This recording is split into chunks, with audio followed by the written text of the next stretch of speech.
Well, it is Broadway's longest-running play, Phantom of the Opera, 28 years. And now the traveling production has returned to the Overture Center in Madison for a week-and-a-half run. And Michael Bruno went backstage. If you have seen it before, maybe you haven't seen it quite like this. It's quite spectacular now. I mean, it's a huge, huge production, and there's pyrotechnics and things blowing up and people singing and dancing and being horrified the entire time. Sounds like the newsroom. Yeah. So you went backstage? I did. I got to see a backstage tour. Let's take a look. Okay.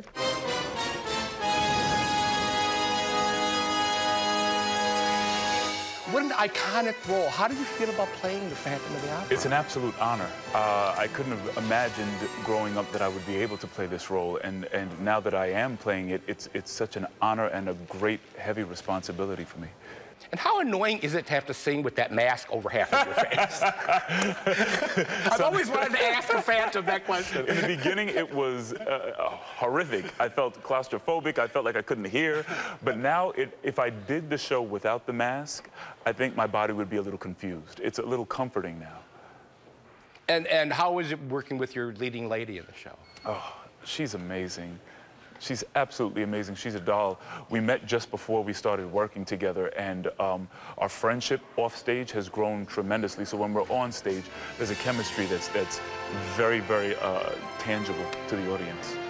Oh, this is a new iteration, a new direction by Lawrence Connor, and new set design, new lighting. It retains the same music that everybody knows and loves from Phantom of the Opera, and it's just sort of a look at the story with fresh new eyes. And for people who love the story, I think they can come to this production and rediscover new things about Phantom of the Opera and rediscover their love for this beautiful story. And how many people are actually backstage putting all this together as it's going on? It's a lot. I think it's about 75 backstage to the 40 that are on stage. But it's a big show.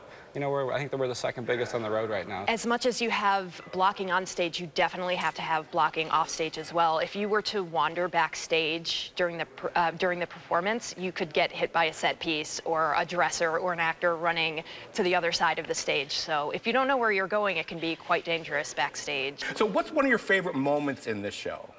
I really, really love after the overture, that first moment, I sang this crazy cadenza, and after I sing the cadenza, the entire company comes behind me and sings a part from the opera within the opera, and it's just a swell of sound, and it's sort of the story beginning. I love that moment. One of my favorite moments is the last scene, the final layer is what we call it, where the Phantom finally lets loose every emotion, every anger, every fear, every sadness, every sorrow. Everything just comes completely unbridled.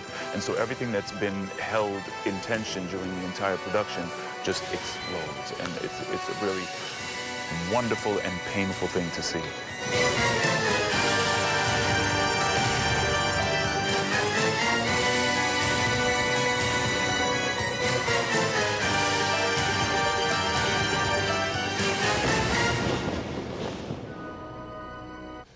A lot going on there. Phantom of the Opera, Overture Center now through February 5th. Go to overture.org. And he is only the third African-American actor to play the Phantom. Correct. That's correct. And he's charming, he's handsome, he's wonderful. Then he takes that mask off. They have that hideous makeup on him. But he has a beautiful voice. Yeah. And she has a gorgeous voice. I mean, the voices they're singing opera. I mean, they're really, the whole thing is pretty much all sung, and it's just really, really a spectacle. If you've never seen the show, it really is incredible in terms of the sets and the chandelier and the... And that chandelier gets its own special truck and its own special attendants. It's actually the star. Yeah, it is the star of the show. It is the star. All right, next week?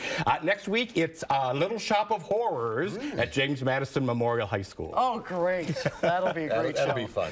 All right, Michael, have a great weekend. Thank you. You too. Thanks, Michael.